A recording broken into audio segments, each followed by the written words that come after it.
Hello everyone, management मंत्रा के इस video में आप पढ़ेंगे क्वासी कॉन्ट्रैक्ट। तो नेक्स्ट आप देखते हैं कि इससे रिलेटेड कौन कौन से टॉपिक आप इस वीडियो में पढ़ेंगे। फर्स्ट हम देखेंगे कि इसका क्या मीनिंग होता है, इसके एग्जांपल, क्या फीचर्स होते हैं इसके, एलिमेंट्स और टाइप्स। इनको डिटेल में देखने से पहले डिस्क्रिप्शन में आप बिजनेस लॉ और कॉन्ट्रैक्ट से रिलेटेड डिफरेंट टॉपिक्स पे वीडियो देख सकते हैं। वीडियो अच्छा लगे तो प्लीज़ लाइक कीजिए, चैनल को सब्सक्राइब कीजिए, कमेंट कीजिए, और किसी टॉपिक पे वीडियो चाहिए तो आप कमेंट कर सकते हैं। तो पहले हम समझते हैं कि क्वासी कॉन्ट्रैक्ट क्या होता है। क्वासी कॉन्ट्रैक्ट एक ट्रांजैक्शन होता है, कोई कॉन्ट्रैक्ट नहीं होता है पार्टीज के बीच में कि कुछ एग्रीमेंट हुआ है, वो नहीं होता है, बल्कि एक ट्रांजैक्शन होता है जिसकी वजह से लॉ द्वारा कुछ राइट्स और ऑब्लिगेशन क्रिएट हो जाते हैं और वो कॉन्ट्रैक्ट के समान होते हैं। मतलब कि आपने किसी के साथ कॉन्ट्रैक्ट नहीं किया है पर कुछ चीज़ें हुई हैं, ट्रांजैक्शन हुआ है, लेन देन, उसकी वजह से आप कॉन्ट्रैक्ट में आ गए हैं, तो ये एक इम्प्लाइड कॉन्ट्रैक्ट होता है। तो क्वासी कॉन्ट्रैक्ट नहीं होता क्योंकि इसके अंदर कॉन्ट्रैक्ट के एलिमेंट्स नहीं होते कि दोनों पार्टीज एग्री है, फ्री कंसोनेंट में एग्रीमेंट को कर रही है। तो यहाँ पे ऑब्लिगेशन को इम्पोज किया जाता है लॉ द्वारा, ताकि जो भी एक पर्सन का बेनिफिट दूसरे को मिला है उसको आप लौटा सके। तो इसको इम्प्लाइड और कंस्ट्रक्टिव कॉन्ट्रैक्ट भी बोला जाता है। नेक्स्ट हम देखते हैं इसके कुछ एग्जाम्पल्स। फर्स्ट आता है कि कोई भी पैकेज जो कि इनकरेक्टली तरीके से डिलीवर हो गया, आपको कुछ डिलीवरी देनी थी, आपने गलत एड्रेस पे डिलीवरी दी थी, उन्होंने उस प्रोडक्ट को ले लिया, यूज़ भी कर लिया उस आइटम को। तो जब आपको पता चला कि आपने गलत एड्रेस पर डिलीवरी दी है तो आप उनसे बोलेंगे कि वो पेमेंट करें उसके लिए या फिर वो आपको प्रोडक्ट रिटर्न करें। तो उनकी रिस्पॉन्सिबिलिटी बनती है कि वो आपको प्रोडक्ट रिटर्न करेंगे। तो आपने कुछ कॉन्ट्रैक्ट उनके साथ नहीं किया था, फिर भी आप उनके साथ कॉन्ट्रैक्ट में आ गए। वैसे ही एक अनपेड सर्विस का एग्जांपल है, एक पर्सन एग्री है किसी की हेल्प करने के लिए एक सेट प्राइस पे, पर उसकी जॉब को कैंसिल कर दिया जाता है। तो जब तक उसने काम किया है उतना पैसा वो मांग सकता है जितना उससे प्रॉमिस किया गया था। वैसे ही in the case of plumber क्या करता है, एक्सीडेंटली वो स्प्रिंकल सिस्टम को दूसरे के घर में इंस्टॉल कर देता है। उसको बाद में पता चलता है कि उसने दूसरे के घर में स्प्रिंकल सिस्टम को इंस्टॉल कर दिया है। तो वो व्यक्ति जिसके घर में इंस्टॉल किया गया है वो उसको बाद में पेमेंट करने से भी मना कर सकता है, क्योंकि उसने तो गलती से इंस्टॉल कर दिया है, उसने इंस्टॉल नहीं करवाया था, कुछ भी सामान नहीं लगवाया था। तो हो सकता है कि बाद में उसका पेमेंट कोट करे। तो ये क्वासी कॉन्ट्रैक्ट होता है। तो नेक्स्ट आप देखेंगे कि क्या साइलेंट फीचर्स होते हैं क्वासी कॉन्ट्रैक्ट के। फर्स्ट आता है, जो क्वासी कॉन्ट्रैक्ट होता है ये कोई रियल कॉन्ट्रैक्ट नहीं होता है, क्योंकि इसके अंदर कुछ offer, acceptance, agreements, promise, considerations नहीं हुए हैं। सेकंड आता है, ये ऑफर एक्सेप्टेंस के रूल पे बेस्ड नहीं होता है। नेक्स्ट आता है, ये कोई फॉर्मल एग्रीमेंट की वजह से अराइज नहीं होता है, बल्कि ये लॉ द्वारा इम्पोज किया जाता है। और इसके अंदर जो राइट्स होते हैं वो पूरे वर्ल्ड के लिए नहीं होते हैं, बल्कि ये पर्टिकुलरली किसी पर्सन के अगेंस्ट में होते हैं। तो ये कुछ फीचर्स होते हैं क्वासी कॉन्ट्रैक्ट के। नेक्स्ट हम देखते हैं कि क्या एलिमेंट्स होते हैं क्वासी कॉन्ट्रैक्ट के। फर्स्ट आता है अब्सेंस ऑफ फॉर्मल एग्रीमेंट। जो क्वासी कॉन्ट्रैक्ट होता है ये फॉर्मल एग्रीमेंट नहीं होता, कॉन्ट्रैक्ट नहीं होता, इसमें कुछ भी रिटर्न ओरल नहीं होता है पार्टीज के बीच में, क्योंकि वो इन्वॉल्व नहीं होती, ये इम्पोज्ड होता है लॉ द्वारा। मतलब कि यहाँ पे म्यूचुअली पार्टीज की तरफ से कॉन्ट्रैक्ट नहीं किया जाता है। सेकेंड आता है अनजस्ट इनरिचमेंट। ये प्रिंसिपल को फॉलो करता है अनजस्ट इनरिचमेंट के। ये एक सेंट्रल होता है क्वासी कॉन्ट्रैक्ट का।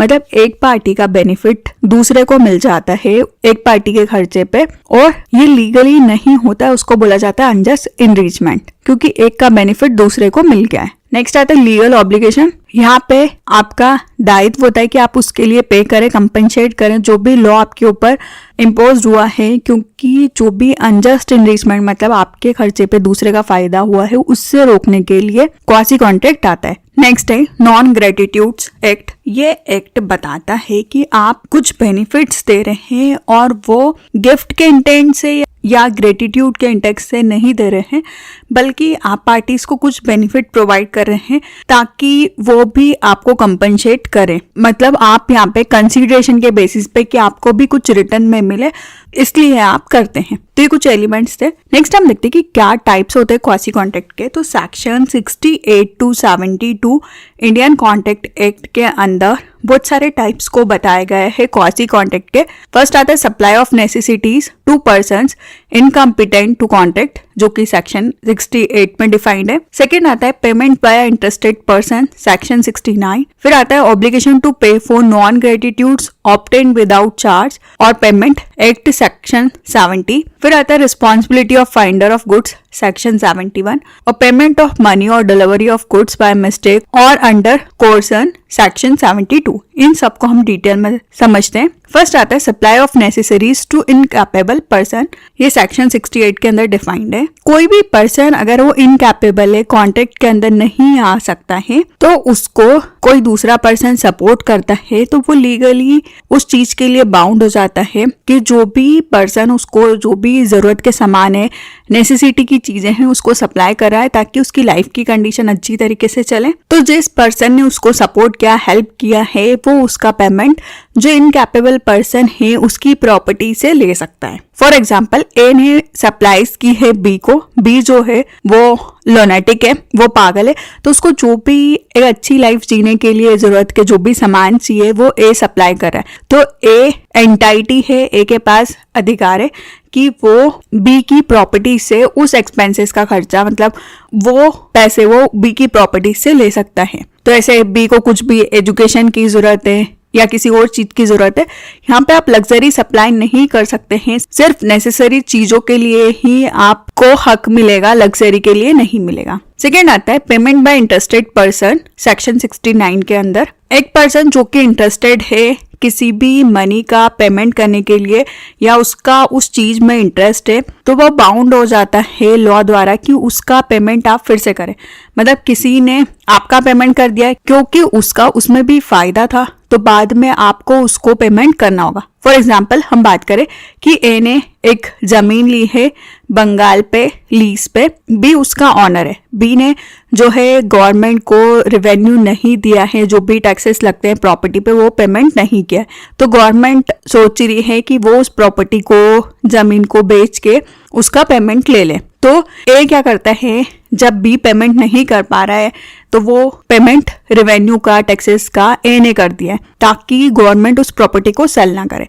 तो बाद में जो बी है वो फिर से ए को पेमेंट करेगा, क्योंकि ए का इंटरेस्ट था तो उसने पेमेंट कर दिया, तो बी को उस चीज के लिए पेमेंट करना होगा। नेक्स्ट आता है third, payment for non gratitudes act, section 70। जब कोई भी पर्सन लॉफुली तरीके से कुछ करता है दूसरे व्यक्ति के लिए या फिर उसका वैसा इंटेंशन नहीं होता है, ग्रेटिट्यूडली नहीं करता है, और अदर जो पर्सन है वो उस चीज का बेनिफिट ले लेता है, उस चीज को एंजॉय करता है, तो उसकी रिस्पॉन्सिबिलिटी बनती है कि वो उसको कंपेंसेट करे, जो भी गलती हुई है उसको सुधारे, जो भी चीजें उसको मिली थी उसने यूज की उसको रिटर्न करे। फॉर एग्जाम्पल बात करें, ए एक ट्रेडमैन जो कि अपना सामान बी के घर में गलती से भूल जाता है, बी उस सामान को खुद का समझ लेता है, यूज भी कर लेता है, तो बाद में बी की रिस्पॉन्सिबिलिटीज बनती है कि वो उस सामान को ए को रिटर्न करे या उसके लिए पेमेंट करे। नेक्स्ट आता है fourth, liability of founder of goods, section 71। कोई भी पर्सन उस गुड्स को ढूंढ लेता है जो कि दूसरे से बिलोंग करता है और उसको कस्टडी में ले लेता है,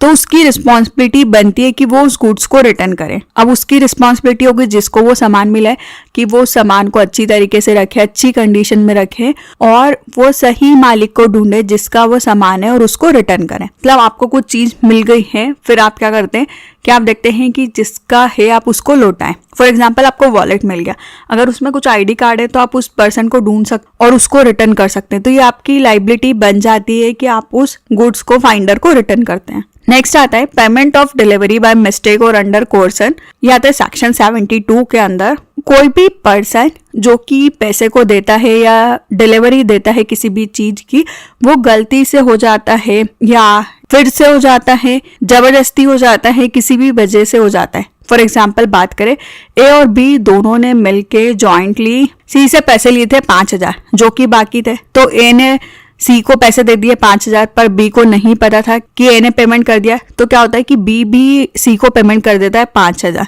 तो इस केस में सी को फिर से 5,000 जो उसको ए ने भी दे दिया और बी ने भी दे दिया, तो उसको बी को रिटर्न कर देना चाहिए, क्योंकि उसको गलती से 2 बार पेमेंट मिल गया 1 बार की जगह। तो ये 5 टाइप्स होते हैं क्वासी कॉन्ट्रैक्ट के। तो इस वीडियो में आपने देखा कि क्वासी कॉन्ट्रैक्ट क्या होता है, इसका मीनिंग, एग्जाम्पल, फीचर्स, एलिमेंट और टाइप्स। वीडियो अच्छा लगे तो प्लीज लाइक कीजिए, चैनल को सब्सक्राइब कीजिए और कमेंट कीजिए। और किसी टॉपिक पे वीडियो चाहिए तो आप कमेंट कर सकते हैं। Thank you.